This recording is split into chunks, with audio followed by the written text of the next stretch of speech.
Welcome to In Her Voice, a podcast created for women who listen to and live by their deepest wisdom, their inner voice. This was made for you, the woman who feels pulled to more, to lead, to create, to dream, and to be a world changer. My name is Kelly Covert, and I am an inner voice coach. Join me here each week as we explore what it means to reach for your inspired potential, all while honoring your worthiness each and every day.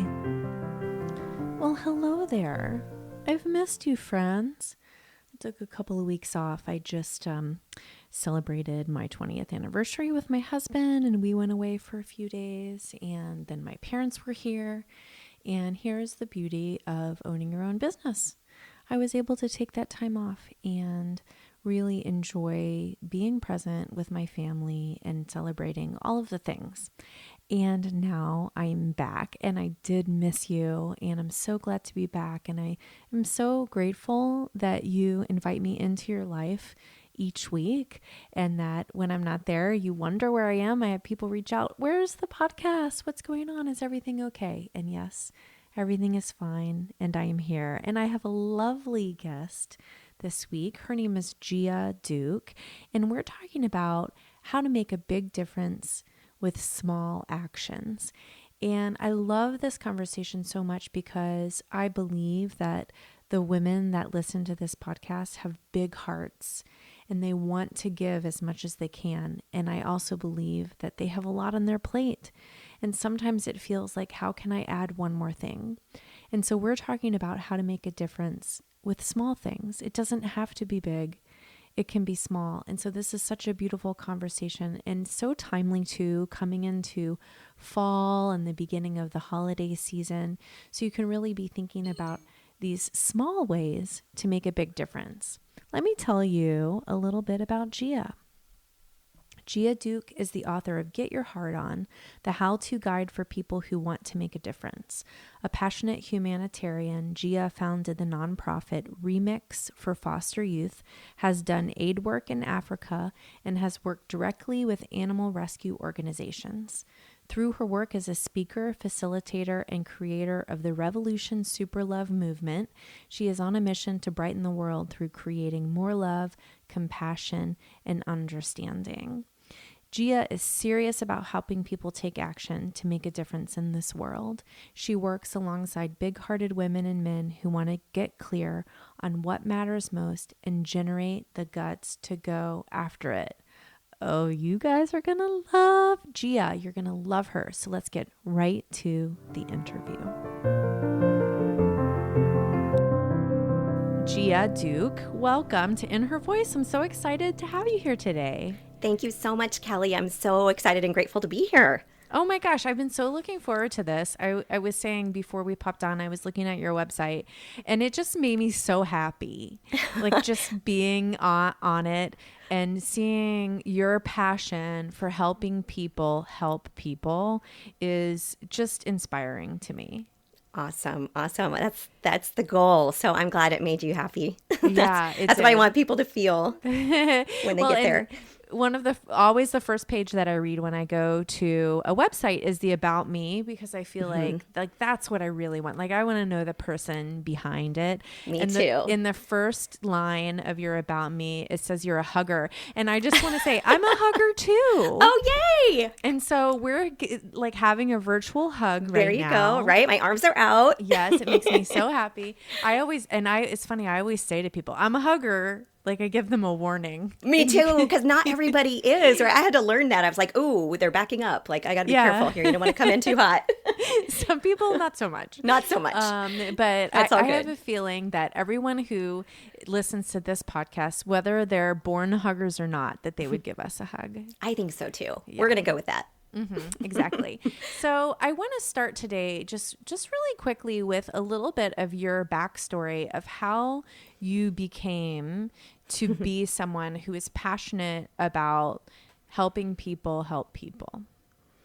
Yeah, this one you've got to guide me a little bit because I've got all these different directions I can start with. So I think maybe, are you asked, like, where did it come from? How long have I been doing this? Or Yeah, I mean, I'm sure that it started because you are a person who wants to help people. But when did you start to notice, or how did you start to notice that there are other people who have this desire and this drive, but maybe don't quite know how to begin? Yeah, that's great. Yeah, well, when I think back to I did grow up in a household. I didn't realize till years later, right? When you look back and people start asking you these questions, where did that come from? Where I did grow up in a home where I remember my mom writing letters on her typewriter to Greenpeace. She was really into sea life, especially the whales and like saving the whales.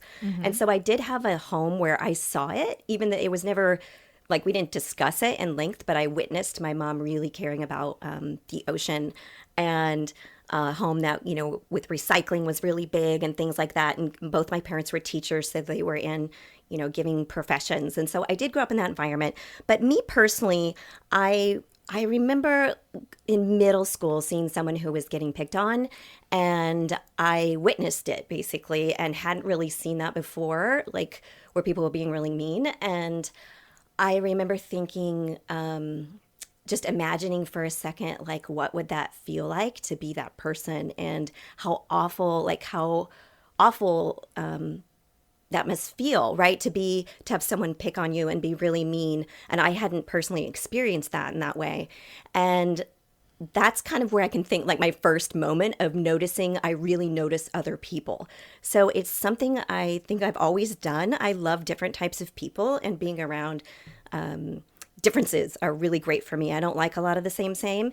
And so I've paid attention, I think, to all walks of life, and notice when people are going through something. I do a lot of imagining what it might be like to be X, to be in this person's shoes. And so it goes back to that. And I know there's a lot of people that are compassion and empathy driven as well, that notice those things, as I got older, and especially with social media coming around, you really can find more people that feel the way you do. In my early 20s, when I was just getting started with this work and really getting pulled more in a direction, I didn't know anybody like me. Like, I didn't know anyone that felt so deeply like me. It wasn't something that was necessarily like talked about over a dinner party, and so I just felt really alone. I would go to sleep at night and just think about kind of all the pain and suffering in the world, and I would just lay in bed with tears running down my face. And I remember telling my husband, like, I didn't know what to do. I didn't know how to help. I knew there were all these problems in the world and people that needed help. And I'm really, I love rescue animals. And I would think about animals in cages that have like hours left. And I would just cry, Kelly. I would just sit there and like, didn't know what to do and didn't know how to help. It felt really helpless, really overwhelming, and really lonely. And so, like I said, eventually, of course, I learned now there's lots of people that feel like me, which led me to writing my book, Get Your Heart On, which is a how-to guide for other people that want to make a difference in their own way. And so I don't know if you want to keep telling you more of my story. That's like kind of the nutshell version of how it began. Yeah. Well, and I think this is so fascinating to me, because when I look out into the world, I feel like I see people like you who are so inspiring to me and pour so much of their energy and their time and their resources into helping others, and are doing it in this like really big way. And then I think, but I can't do that because, like for whatever reason, I think everyone has a lot of reasons of why. But that doesn't mean that you don't want to help. And that doesn't mean that you don't want to be a part of creating solutions and creating, peace and love and all of the things. But sometimes it feels like it's either all or nothing. Do you know what I mean by that? Totally. Yeah. Yes. That's what people say all the time. It's one of the myths I talk about in my book, that you have to have tons of time, or that bigger is better. Yeah. Right. So not true at all. So for the people like me who like, I have that heart and I have that passion and I want to make a difference. how do I even start? Like, how do you even begin? How do you know which cause to choose? How do you know where you're best putting your resources? It can feel very overwhelming. Very. That's the struggle, right? Is this desire. I say you watch the news or you hear something and then you get a lump in your throat and you're like, well, now what? Right. Right? Like I have so much desire and so much passion and I care so deeply, but what the heck do I do? So, yeah, let's go into it. So, people that I work with or, and that my book is for, they usually fall into one of the two categories. They don't know where to start or what to do, or they have an idea, but for some reason they aren't starting. And usually it's just they're in their own way. They're not taking action, right? So here's the approach. The approach is that you first need to decide what you're going to do, and I'm going to help walk you through that. And then you figure out how much time you want to prioritize for it. And this can change over time. This is just like right now, right? And then decide, then that'll help you figure out how to integrate it into your lifestyle. So like I said, there's a couple myths, and one of them is that I don't have enough time. And if you really have this desire, then I'm overriding the people that say I don't have enough time, because you can make the time whatever the time you do have and decide that you want to prioritize for it. And that can flip flop. So the first thing is I call it 3 steps to get your heart on. And I'm just going to summarize them for us because we know I can't read you my whole book. But step 1 is the clarity, right? Getting clear. And so this is the brainstorming stage. So it's just where there's a bunch of questions. So I'll share a few with you. So I tell people, think about what organizations or causes that you already support or that you feel drawn to. Right? So I don't know if something comes to mind. So you can also ask yourself, what do you love to do? Do you like to read books? Maybe you want to help then have kids have access to books. Do you love turtles? Maybe that you want to help an organization that keeps plastic out of the oceans so the turtles don't keep getting wrapped up in them and dying, right? Maybe you know someone who's struggled with or overcome cancer or PTSD, and you can choose to find a cause, support a cause that has programs that help in those ways. So that's one thing, is to start asking yourself some questions, literally brainstorming. This is like playing. My book it's very playful. Like there's worksheets. I walk people through it. You can write in the book or download. I have a free workbook that you can write and it'll ask you these questions on my website. So you can just go down, fill out the workbook, start getting your brain thinking. Don't think about the how or how much time. We're just brainstorming, like trying to see what you're drawn to and kind of what's out there. The next thing you can do, another way to brainstorm, is to think in prompts. So I could ... I could teach something, right? A class or a skill that I have, right? Online, in person, somewhere, right? You could donate your time and do that. I could help save the whales, the oceans, the wild mustangs. I could rally around something, meaning, help advocate for a cause that already exists, help them spread the word, help them bring in community, help them get volunteers. I could ...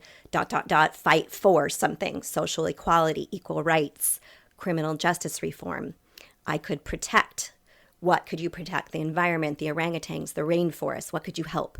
Or I could make something. Maybe you start a support group or you create a fundraising project. So again, these are prompts just to get you brainstorming. So that's the first one in the clarity, is you brainstorm. And then you start to decide. So you're going to see which ones on your little list or your cluster or whatever, how you like to brainstorm, which ones stand out to you the most. And this is where you don't want to get hung up, because especially big-hearted people, we're like, well, I care about all of them, right? You're like, and that was my big struggle. If I choose one, like, how do I choose just one when there's all these people and causes in need, right? I felt like if I picked one thing, that meant I didn't care about the others or was leaving them behind. And that's not true. I eventually learned and want to teach people that you do your thing, I do my thing, and we all collectively do it. So it's fantastic. Whatever you choose is great. So going back, what you want to do is you decide something. So which ones are standing out to you the most? You can pick 1 or 2. And then if you want to help yourself, I'm a visual person. I don't know if you like to visualize at all. Yes, I do. Yeah, so I tap into that. So I close my eyes and I think about, okay, if I am helping bring books into classrooms, how does that feel? Like I picture myself dropping off the books. Maybe I'm even going to read with some of the kids at lunch, and I think about myself doing that. I picture it. And then I notice how I feel. in my body? And does that feel like something I'm excited about? Am I smiling, or is it kind of right? And then I try on kind of another cause I was looking at, and kind of just it'll kind of help guide you a little bit. And then I'm just going to pause you right there. Yeah, go for it. I'm sure that any longtime listeners who are listening are probably chuckling, because essentially what you are describing right now, this process of visualizing and trying things on and feeling it in your body, that's how we listen to our inner voice. And so this practice that you're teaching right now is just another way to listen to your inner voice. And just like we can rely on our inner voice to guide us in all the areas of life, this is another area of life where our inner voice will really show us what it is we are meant to be doing. Exactly. I was actually thinking it as I was talking. I was like, this is what you call your inner voice. I call it my gut, following your gut. Sure. Yeah. Yes. Same thing. Exactly. Your intuition, whatever, letting it guide you. Perfect. So we try it on. We see what our inner voice gives us the big nod to. And then what? Well, the big last thing I was going to say about that was, if you tie it to something, the whole goal is that if you tie it to something that you care about and you're excited about, then it becomes easy and effortless to tie into your life, right? Because you care about it. So that's kind of the whole point. It's not just to we're not talking about people that are trying to get community service hours, right? That's a different kind of volunteering. This is something you want to integrate into your life because it's something you want to do. You want to give back. It feels good. You want to do good. So this is key to playing with something that you're excited about. It'll be just easier for you to do. The next thing is to make a plan. And this is a mini quote plan for all the over planners. This is where people can really get stuck, especially everybody that wants all the steps A to Z figured out and to know if it's a perfect fit before they begin. Right? So by that, you start with listing all the things that you might do for this cause. So for example, if you want to help rescue animals, you can fill in the blank. That's another question to ask yourself. Maybe I could, and you just imagine what you might do for that cause. Maybe you could walk dogs or pet cats or snuggle with bunnies. Maybe you could help at their adoption days or with their fundraising events. Maybe you really like outreach. You want to help them with getting their message out there. Maybe you have writing skills. You could help with their grant writing, event planning. Maybe you want to join the board or help collect donations. There's so many ways. So you're just brainstorming. Maybe I could ... do X. And maybe you have 2 things. Maybe you have 10 things. It's fine. You're just kind of making a little list of things you could do. Then you're going to list the 1 or 2 that jump out at you. Again, same kind of thing. And then you're going to break one down into what steps do I need to do to get started. Example again. So let's say you'd like to start with helping with adoption days. So the possible steps you might write down, again, you're imagining, you don't have to know all this. You don't need to open your computer. You don't want to get stuck in research land. This is just kind of off your head brainstorming. So the first step might be you think that you're going to do is sign up for the volunteer orientation. Okay. And then the second step is you're going to attend it. The third step is you're going to find out when the adoption days are and when you're available. And then the fourth step is you're going to find out what specific help is needed that fits into your time that you have.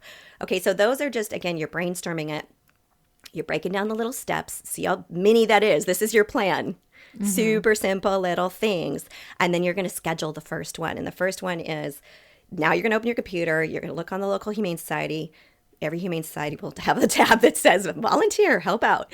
And you're going to see when their orientation is, and you're going to schedule it. And that's it. That's your plan. Right. I love it. And you know what I think is so great about this? Well, first of all, it doesn't have to be complicated.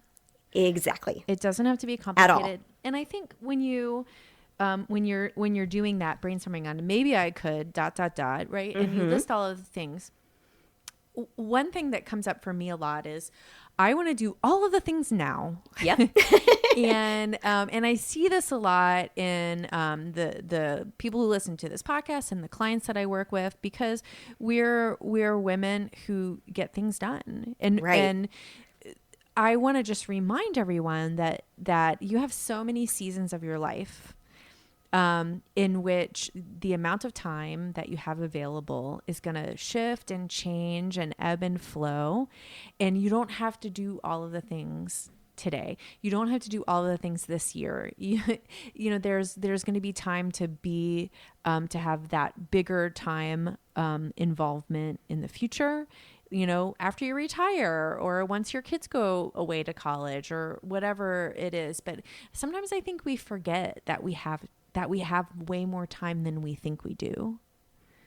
Right. Yes, a totally great point. It's so true. And I was thinking as I was prepping for this about all the different things I've done, and you've probably done things too, the different ways you've pitched in, and they're varied. And so it's great if you just remind yourself, I could donate blood one weekend for the Red Cross, and then that's one of my things. And then I could help walk dogs once a month, right? You can pick different things. They can come and go. I volunteered for something that took a lot of time for this organization called CASA, helping foster youth. And I did that for 2.5 years. And that was all I did. I let everything go. I decided to commit, but I knew there was eventually an end date. And then I paused and took a break. And so you can always remember, that's why there's no wrong way to make a difference, right? I say there's only your way. And starting somewhere is so much more important than not starting at all. So I don't want you to be an overwhelm. I want to show you how simple it is. And that you can't choose wrong. Like I said, to trust yourself, that you know what you want to do, you know what you're drawn to. There's something you've probably been thinking about. And like we said, bigger isn't better. So I think those are great points you brought up. Yeah. So I mean, this may seem like a silly question, but I'm going to Nope. ask it anyway because ask. I want to hear your opinion on this. Okay. Why do you think it's important for people to give back in this way? Well, I think, because I think we're all connected. I think that no one is exempt from having hard things happen. And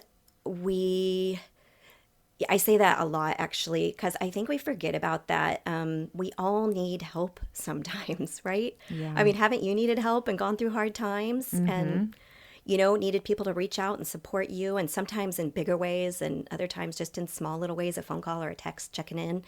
And that's why I think we're all, it could be any one of us at any time. And so I just really think of us as a collective whole. And a great quote that I love by this guy, Father Greg Boyle. He runs Homeboy Industries, where it's a gang intervention program that's amazing. And he has a great book called G-Dog and the Homeboys. But what he says is, now I can't find it. Where is it? Oh, I have it in my office. Oh, there is no us. No, there is no them and us. There is only us. And that just pretty much says it to me. And so I don't know, I just really think it's important for us to remember that we can all get caught up in our world, and you're rightly so, right? You've got your families and your kids and your husbands and your things. But we also pass people on the street every day that we interact with that are also going through their things.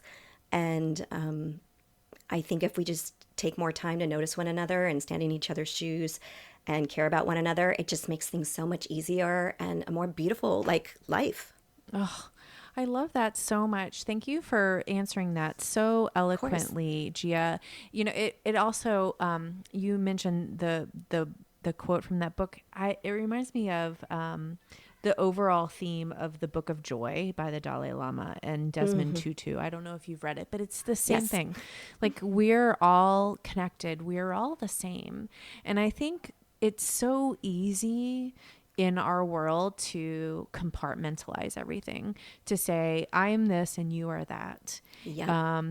I am red and you are blue, or, I am old and you are young. And it's not that easy. It's not that simple. It's not that black and white. And when we can start to see that we're more the same than different, that's when our empathy grows. And I think we need so much more of that in this world. Completely. I think it's super important. You just said things I've been talking about, like you just said it. I think we really, especially now with all the speaking out, and, I said, I'm glad it's a good thing that kindness is trendy, finally. Yeah. Like, I remember years ago when I was doing this, people just thought, oh, that's a nice little cute thing to think about. And now it's not just trendy, it's necessary. It's not just kindness, but caring about each other is so necessary. And we can get into slashing and pointing fingers and, like you said, you're this and I'm that, and it's so not that way, because underneath everyone's cause and everyone's rally and everyone's fight is a story. And unless we can stop for a second, even if you don't agree with their opinion or views, I always try, even though sometimes it's really hard because you just don't understand maybe a certain type of thinking. But if you stop and take a second to understand where that comes from and hear why they care so much, I think when you strip all that off, when we strip it off, we all really want the same things. And it's just like at our core. Yeah. It's the same. And I think it helps us all feel like we belong to each other. Right. And when we all belong, then we don't leave people out. We pay attention to the people like on the outskirts and we pull them in because they belong too. One of the things that I think comes up or could possibly come up, especially with women who are doers, who are sometimes overdoers, is that, we get burnt out. Yeah. And I think, I see someone like you who's doing so much. How do you protect yourself and protect your energy from getting all used up? Practice. It's, lots of things, but a big part of it when it comes to what I call heart work, which is just compassion in action, and is noticing when you're in the helper role versus a rescuer role.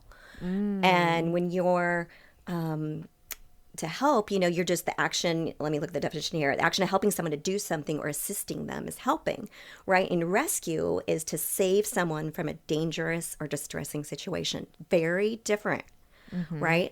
Back in the day, I was the rescue girl who felt like I had to run around from cause to cause and do whatever I could to help. And it was like, there's always more, there's always more. This is never enough. And it was exhausting. There's no light at the end of the tunnel and it's depleting. And then you're no good to anyone.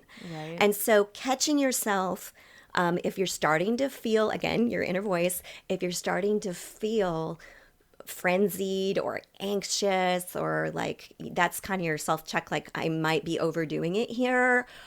Where can I reel it back? What's happening? Am I going into they need me thinking in order to whatever? Then you're stepping into rescuer role versus, oh wait, I can actually help, I can advocate, I can empower, I can assist, rather than enabling or preaching or doing something for someone. So that's one way I really like to help people, is to get them to check in with yourself and say, what role am I stepping into?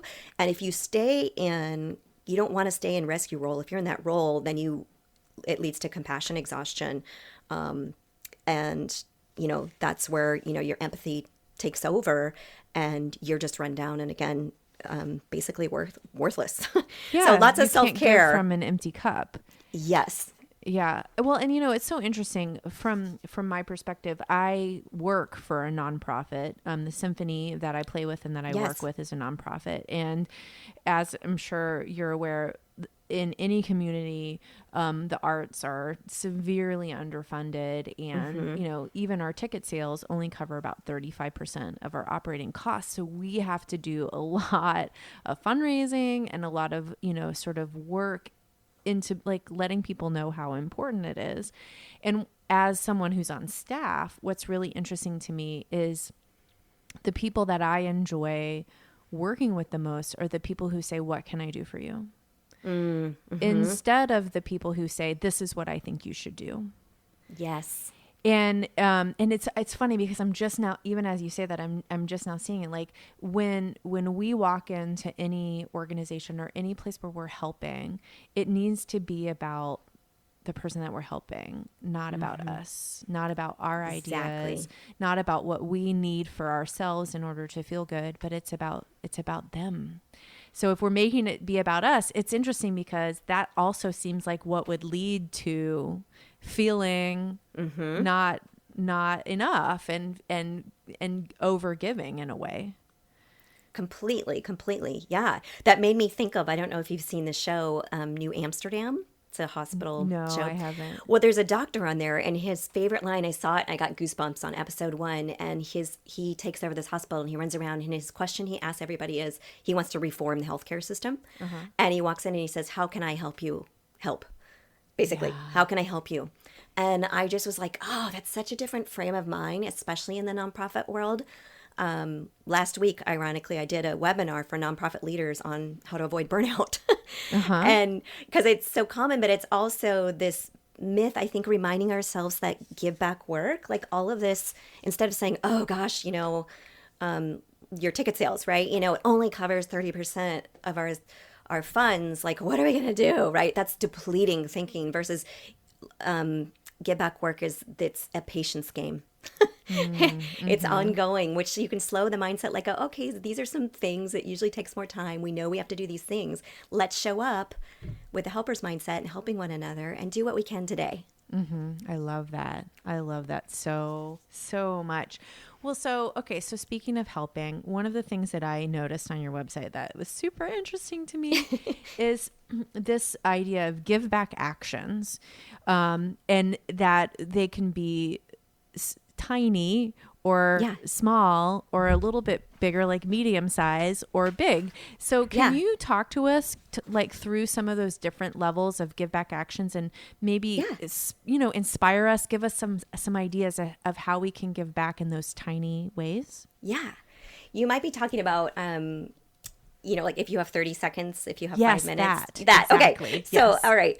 Yeah, it's a great one. I love thinking like this. Okay. So if you have 30 seconds, here's some things you can do. You can feed someone's parking meter when you walk by. Oh, you can. That's good. Right? Well, I live in San Francisco, so it is not fun to get those tickets for that extra 30 seconds you were inside. Right. So it's kind of like you got a quarter, a little coin, pop it in, buy someone a couple, they're not going to know, but it's kind of fun in an easy way. And you just do it as you're out and about. Simple things, sharing smiles, looking at people in the eyes. We're so, especially now, staring at our phones. If you walk without your phone and you look around, you'll see, I love it. Sometimes I feel like I live in a different world, the phone people and the non-phone people. You walk around and there's like a few of you, and especially like you make eye contact and you people smile more because they're like, oh, hey. I see you. I see you. You're one of me. Yeah, right?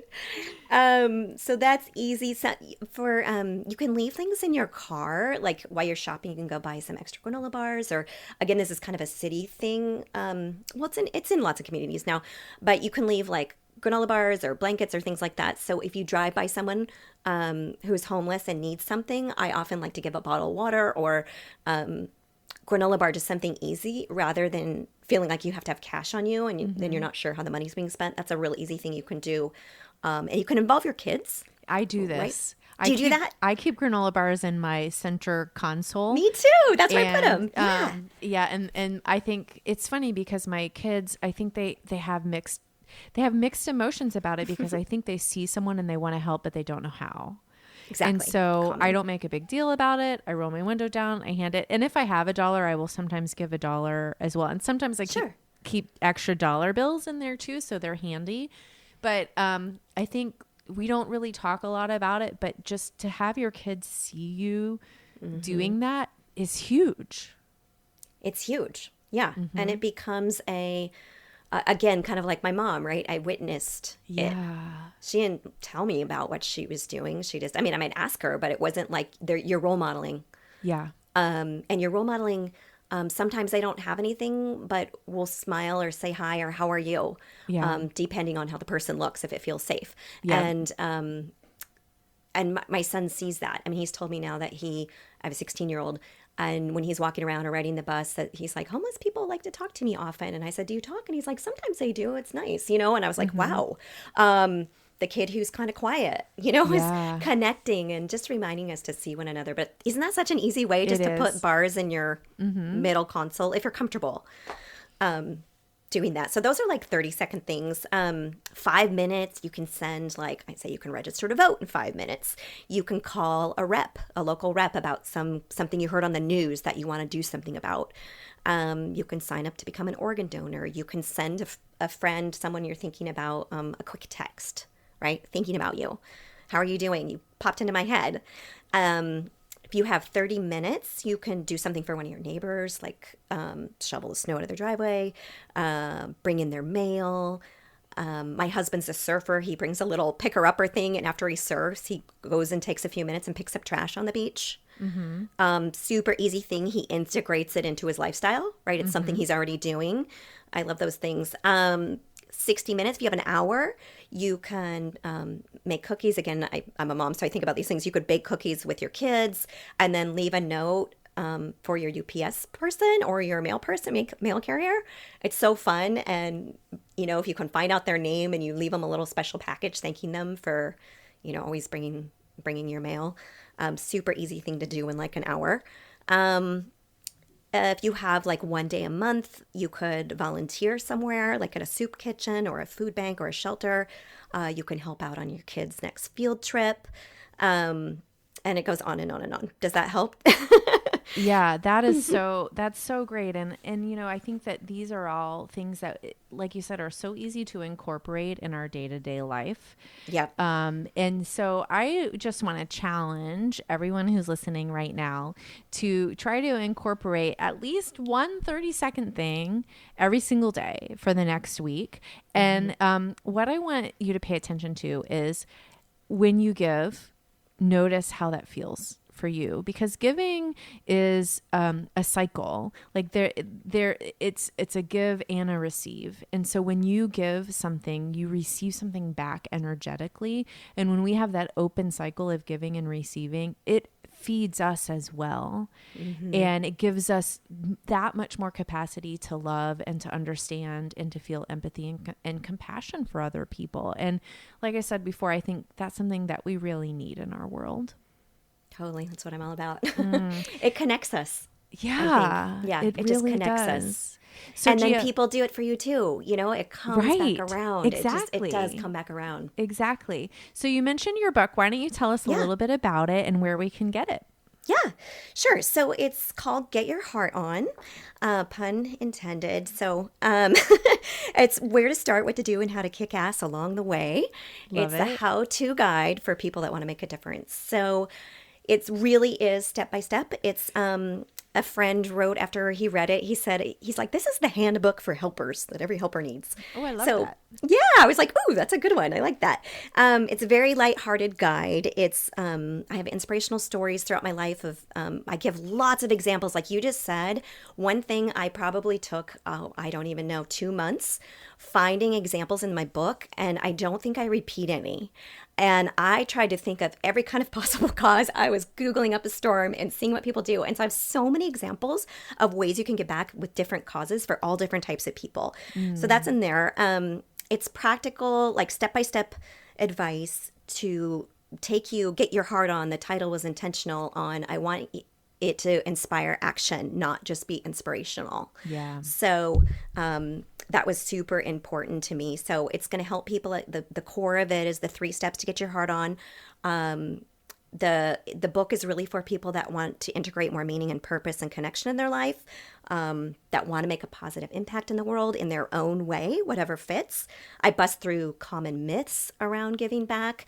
The whole second half is about taking care of you while you take care of others. And what to do, like when life happens and when big things happen, and when there's, big things, trauma and big things in the world, and how do we take care of our hearts and ourselves doing this work. And I speak to 2 audiences. One is the person, the everyday person who's just getting started, and then the person who has the idea and for some reason isn't taking action. So there's kind of something for everybody in there. So fantastic. And this is, we'll put a link to this and to your website, which is giaduke.com, right? Correct. And where can we find you on Instagram? I'm really easy, Gia Duke. Everywhere I am, I'm just Gia Duke. Yeah, Facebook, Instagram. That way. Yeah, super simple. So I encourage you guys to connect with Gia. You're going to love her Instagram feed. I'm already in love. Oh. I feel like I have a girl crush on you. You Yay! make me so I happy. feel the same way about you. I've been following you and listening to you Yay. And all the amazing work you're doing. So here's another virtual hug. Yes. And Gia, I just want to say thank you so much for coming on today, for sharing your joy, for sharing your passion. I feel so inspired to give back, even in these tiny, small ways that really do make a difference. Thank you so much. You're so welcome, and thank you for having me. Oh, wow. So many great ideas. And I love that she could break it down into 30 seconds, 5 minutes, 20 minutes. Listen up, you guys. You don't have to wear yourself out in order to make a difference in this world. I truly believe that. And it's the smallest things that can make the biggest difference. And we don't know. And this is the thing, you might not recognize the impact that you're making. But when you do one of these small things, it may change a person's life. And you don't have to know that in order to make a difference. And so I just want to encourage all of you, I want to challenge you to get out there this week, this month, this year, make it a priority to do some of these small things that can really make a big difference. And if you do them, why don't you let me know? Tag me, Kelly Jo Covert, and tag Gia Duke on Instagram. Take a picture. Let us know what you're up to, because this is so exciting, and I think such a way just to spread love. And don't we need more love in this world?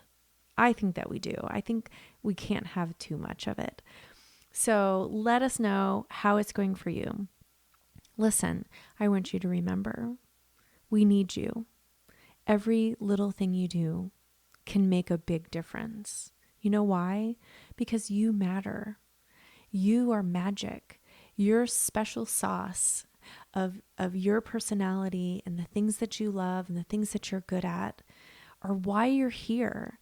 And so I just want you to live into that this week. Remember, you are worthy.